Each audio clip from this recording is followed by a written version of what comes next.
우리 오늘 성경 말씀입니다. 성경 말씀은 마태복음 15장 말씀입니다. 마태복음 15장 1절로 11절 말씀입니다. 한 절씩 번갈아 읽겠습니다. 그때에 바리새인과 서기관들이 예루살렘으로부터 예수께 나와 이르되 당신의 제자들이 어찌하여 장로들의 전통을 범하나이까? 떡 먹을 때에 손을 씻지 아니하나이다. 대답하여 이르시되 너희는 어찌하여 너희의 전통으로 하나님의 계명을 범하느냐? 하나님이 이르셨으되 내 부모를 공경하라 하시고 또 아버지나 어머니를 비방하는 자는 반드시 죽임을 당하리라 하셨거늘 너희는 이르되 누구든지 아버지에게나 어머니에게 말하기를 내가 드려 유익하게 할 것이 하나님께 드림이 되었다 하기만 하면 그 부모를 공경할 것이 없다 하여 너희의 전통으로 하나님의 말씀을 폐하는도다. 외식하는 자들아, 이사야가 너희에 관하여 잘 예언하였도다. 일러서되 이 백성의 입술로는 나를 공경하되 마음은 내게서 멀도다. 사람의 계명으로 교훈을 삼아 가르치니 나를 헛되이 경배하는도다 하였느니라 하시고 무리를 불러 이르시되 듣고 깨달으라. 다 같이요. 입으로 들어가는 것이 사람을 더럽게 하는 것이 아니라 입에서 나오는 그것이 사람을 더럽게 하는 것이니라. 아멘. 우리 말씀에 나와 있는 것처럼 제목이 사람의 전통으로 말씀을 폐하지 말라. 다른 말로는 본질을 회복하라, 이런 말씀입니다. 마태복음에서는 진정한 왕으로 오신 예수님을 기록하고 있죠. 예수님은 33년을 사셨는데 그 중에 맨 처음에 30년은 지극히 평범한 목수로서의 삶을 사셨고, 그리고 나머지 끝에 3년을 공생애, 공적인 생애라고 해서 말씀을 가르치고 또 병자를 치유하고 또 귀신을 쫓아내고 또 수많은 이적을 베푸시면서 당신이 하나님의 살아계신 아들이요 그리스도요 그리고 그런 또 왕임을 보여주는 그런 이제 일들을 사역을 계속해서 지금 기록을 하고 있죠. 예수님이 활동하시던 1세기 초의 이스라엘은 로마의 속국이었죠. 제국의 식민지였기 때문에 백성들은 참으로 어렵고 힘든 고달픈 삶을 살았는데 예수님께서는 이들의 아픔을 함께 하시며 또 위로하시고 결국은 가장 중요한 구원의 길이 되시는 그런 사명을 또 그런 삶을 사셨습니다. 이런 예수님의 숱한 사역을 통해서 영향력이 확대되니까 가장 긴장하고 있던 사람들이 정치적으로는 헤롯 대왕이었고 그리고 종교적으로는 바리새인과 서기관들, 그 당시에 종교 권력자라고 하는 자들의 지위가 아주 위태로워지니까 어떻게 하면 예수님을 처단할 것인가? 이제 가면 갈수록 영향력이 확대되면 될수록 그런 마음이 마귀가 그들의 마음에 아주 들어온 거죠. 그러다 보니까 어느 순간 예수님이 움직이는 곳이면 종교 경찰처럼 바리새인들과 서기관들이 따라다니는 그 안에 있는 내가 바리새인이요 서기관이라고 말하는 사람들도 있을 것이고 또 그렇지 않고 아주 그냥 예수님의 행적을 보고하는 그런 스파이들이 있게 되었다는 겁니다. 오늘 본문 말씀에서는 예수님의 감시자로 등장하는 자들이 바리새인, 서기관들이 등장하죠. 원래 바리새인 그러면 이제 유대교의 3대 종파입니다.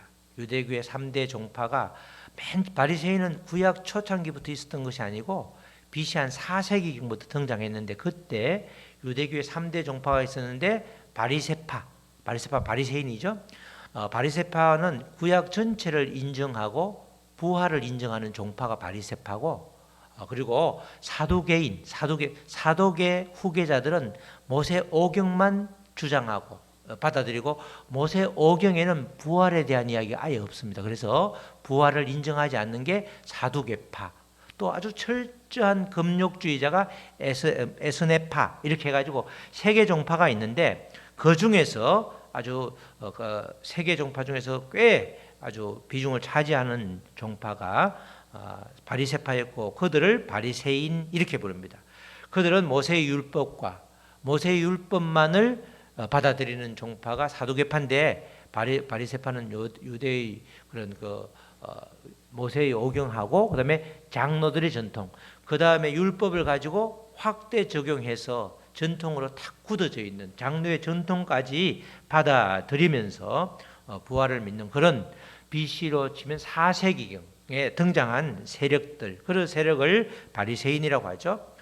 이에 반해서 서기관은 굉장히 오래됐습니다. 서기관은 율법을 필사하고 율법을 가르치고 전승하는 역할을 했기 때문에 이들은 구약의 왕정, 다윗 왕정 그때부터 꽤 BC로 말하면 한 11세기 BC 천년경부터 등장해서 이렇게 율법을 필사하고 전승하는 역할을 담당했는데 이들을 이제 율법사 또는 랍비, 에스라처럼 학사, 학자 이렇게 부르는 사람들이죠. 이 사람들은 원래가 바리새인도 마찬가지고 서기관들도 마찬가지고 가장 중심으로 삼고 있던 게 뭐죠? 율법이에요. 율법. 하나님의 말씀을 담당하는 사람이었는데 이 하나님의 율법을 잘 담당하고 또 실제로 그걸 깊이 깨닫고 그것이 생활의 내면화가 됐으면 지금 오신 예수님을 어느 누구보다도 잘 알아봐야 되는 거죠. 그런데 전혀 예수님이 누구신지 알 마음도 없고 자기들이 세력을 위태롭게 하니까 이 시간이 지나가면서 그 율법의 참 뜻은 전혀 멀리하고 형식화되다 보니까 진짜 왕으로 오신 예수님을 알아보지 못하고 그를 죽이려고 그런 아주 도마는 웃지 못할 해퍼닝이 지금 벌어지고 있는 겁니다.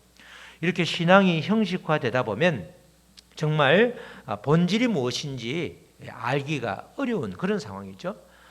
모세 오경과 같은 그런 율법을 너무나 잘 알지만 그렇지만 하나님에 대한 갈망보다는 하나님의 계속해서 율법을 통해서 하나님이 나에게 무슨 말씀을 주시는지 또 내가 어떻게 살아야 될 것인지를 결정하는 것이 아니라 오히려 갈망이 없다 보니까 신앙 행위와만 포장하는 겉으로 보이는 모습, 그냥 형식적인 기도를 길게 한다든지 아니면 율법으로 탁 재단해서 정죄하고 판단하는 데 집중했지 그 율법이 나의 삶을 어떻게 인도하는지에 대해서는 관심이 전혀 없는 그런 일들이 지금 이들에게 일어나고 있었던 것입니다. 그래서 마태가 볼 때 정말 바리새인들, 서기관인들이 정말 예수님을 왕으로 모셔야 되는데 그렇지 못한 모습들이 너무나 답답해서 오늘 이렇게 15장 말씀을 쭉 기록을 해놓고 있는 것입니다. 1절 말씀을 보면 예수님의 감시자들인 바리새인, 서기관들이 그냥 갈릴리 예수님이 지금 사역을 하고 있는 갈릴리에 있는 것이 아니라 오히려 갈릴리에서 170km 떨어진 예루살렘으로부터 온 사람들입니다.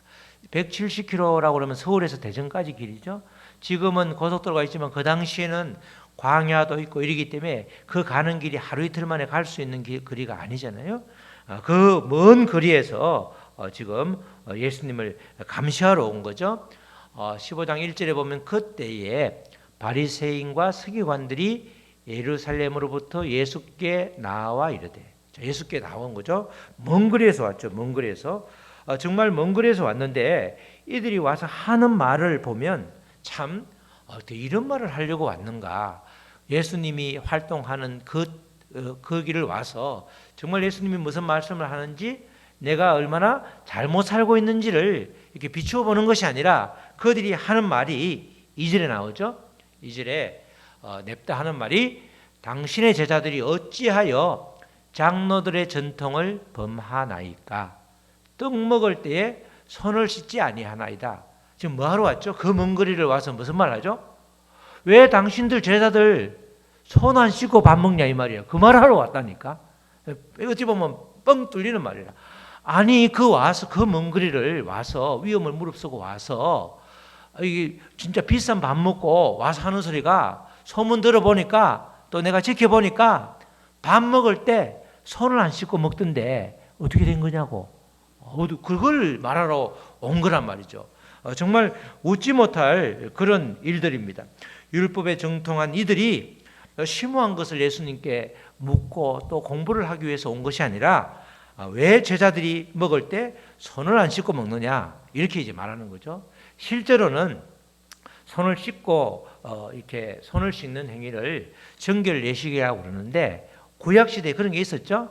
지금 장로들의 전통이란 말은 뒤에 율법을 확대 적용해서 이렇게 관습처럼 굳어진 건데 원래는 손을 씻는 사람이 누구죠? 예전에 성소에 들어갈 때 그 물두멍 앞에서 손을 제사장들이 씻잖아. 예배를 드릴 때 제사를 지낼 때 제사장들이 손을 씻는다는 말씀이 율법이지 일반 백성들은 손 씻는 이야기가 하나도 없는데 지금 그 이야기를 하고 있는 거죠. 자, 제사장들이 손을 씻어야 되는 구절이 출애굽기 30장 19절 21절에 나오죠.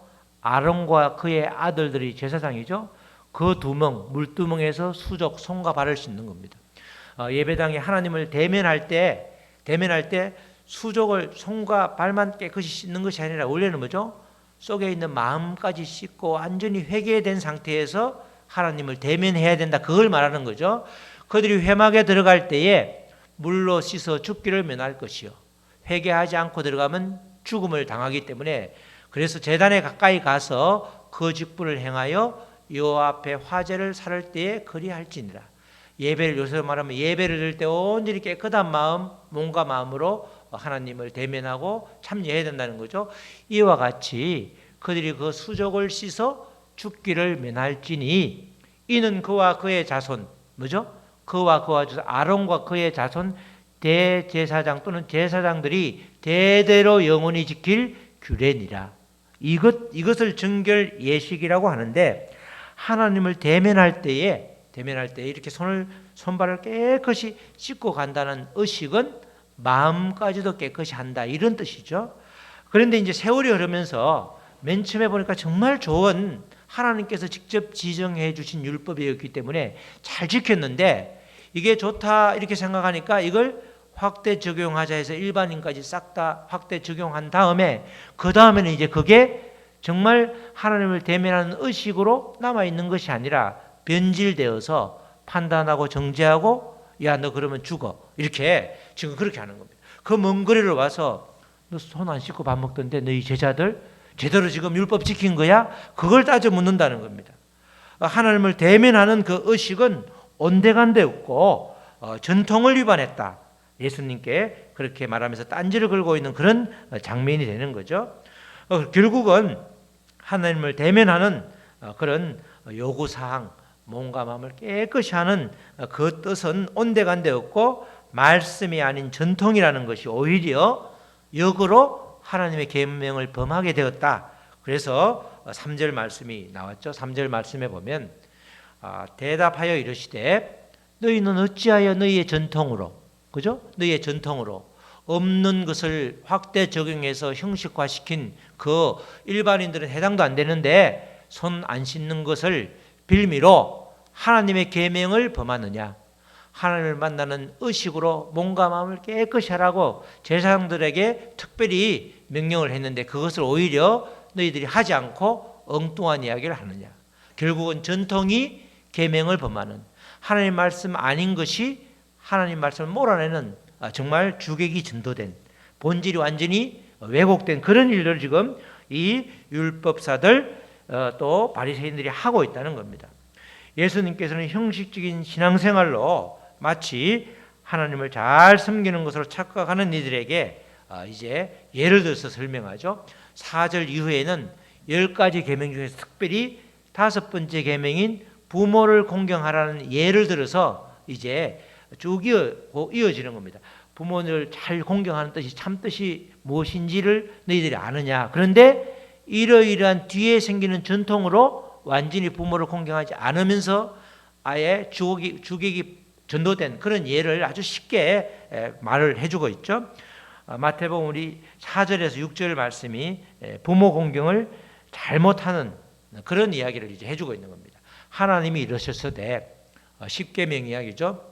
5번째 계명에 내 부모를 공경하라 이렇게 말씀하시면서 또 부모를 비방하는 자는 반드시 죽임을 당하리라. 이게 5계명인데 너희는 이르되 너희는 서기관이나 바리새인들 너희는 이르되 누구든지 아버지에게나 어머니에게 말하기를 내가 드려 유익하게 할 것이, 지금 어머니가 아버지가 꼭 물질적인 도움이 필요하다라고 했을 때 야 내가 몸이 아프니까 좀 약을 사 먹어야 되겠다, 그렇게 말했을 때 지금 충분히 부모님한테 드릴 물질이 있는데 그것을 하나님께 드림이 되었다, 이거는 하나님께 드리기로 작정했다, 서원했다, 뭐라고 그러죠? 그걸 고르반이라고 하는 거예요. 고르반 그러면 어떤 재산이라도 이거 고르반이 하나님께 이미 드리기로 작정했어라고 하면 지금 우리 집에 있다 할지라도 아무도 손을 못 대는, 부모에게 주지 않아도 그들의 전통에 의해서 아무런 죄가 되지 않는 그런 일이 있다는 겁니다.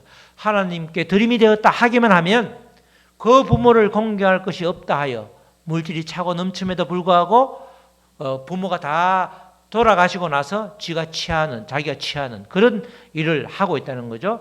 그 부모를 공경할 것이 없다 하여 너희의 전통으로 하나님의 말씀을 폐하는도다, 이렇게 이야기합니다. 무슨 말씀인지 이해가 가시죠?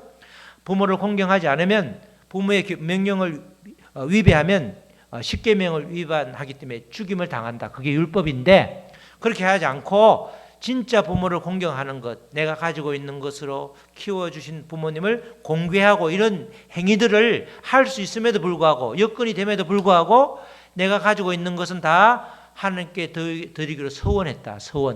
그걸 서원했기 때문에 이거는 아무도 손을 못 댑니다.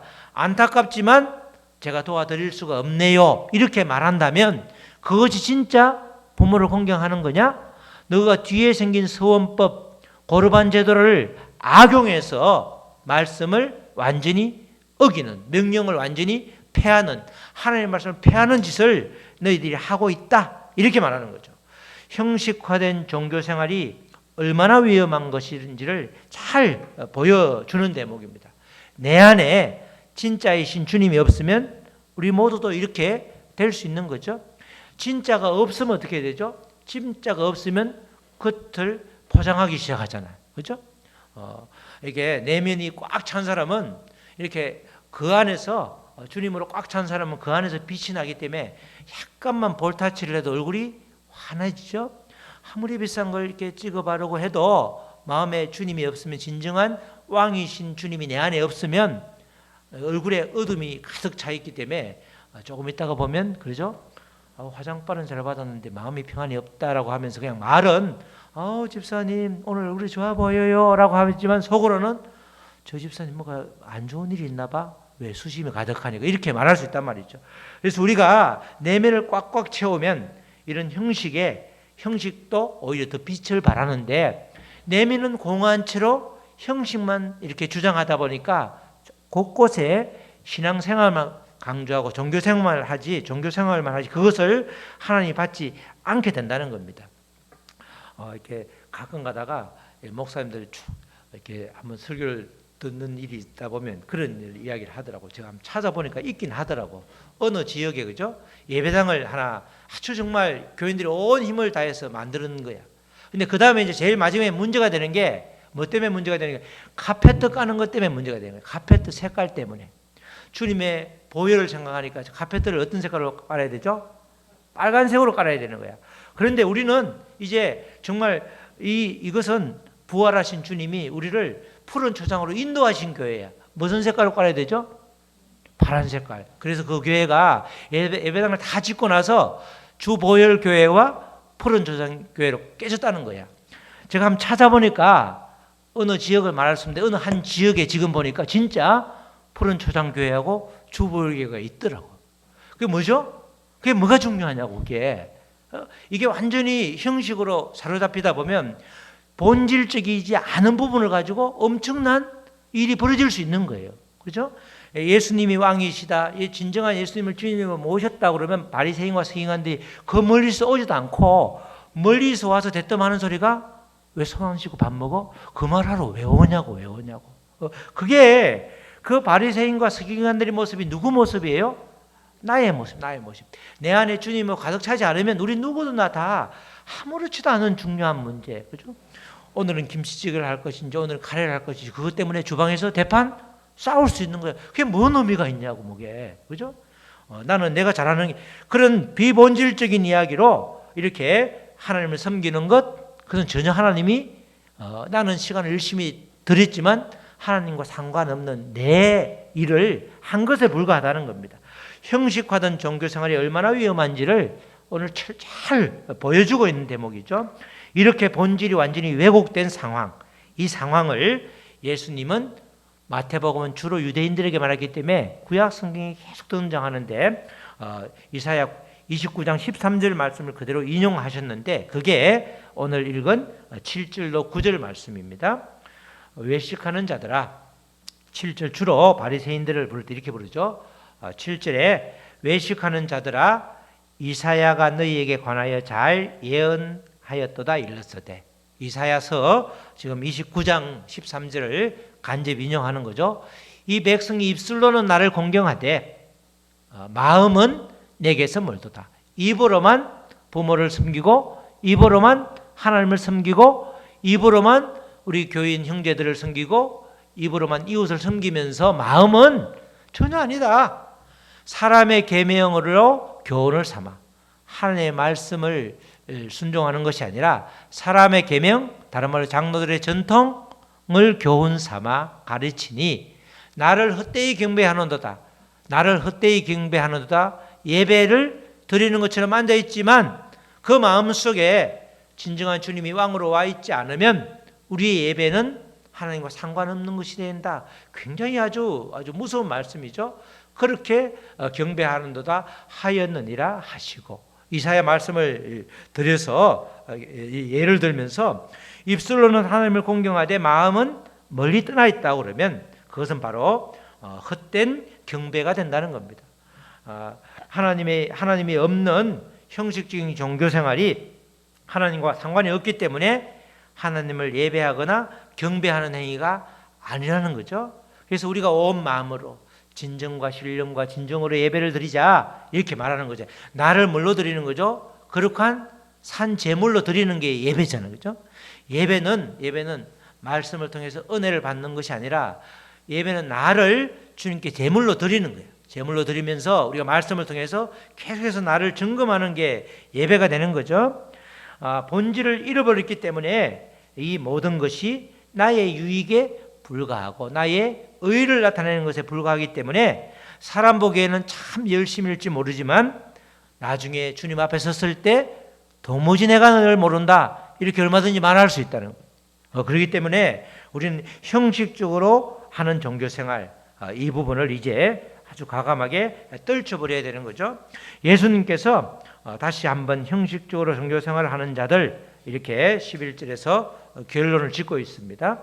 11절에 입으로 들어가는 것이 사람을 더럽게 하는 것이 아니라 지금 손을 씻고 음식을 먹지 않는데 그걸 비방하는데 그게 좀 약간 손이 좀 더러워도 배탈 나면 그만이고 그게 더러운 게 아니라 오히려 들어가는 게 더러운 게 아니라 입에서 나오는 게 사람을 더럽게 한다 이렇게 말씀하시죠. 그 이후에 쭉 그 이야기를 이제 또 설명을 하고 있죠.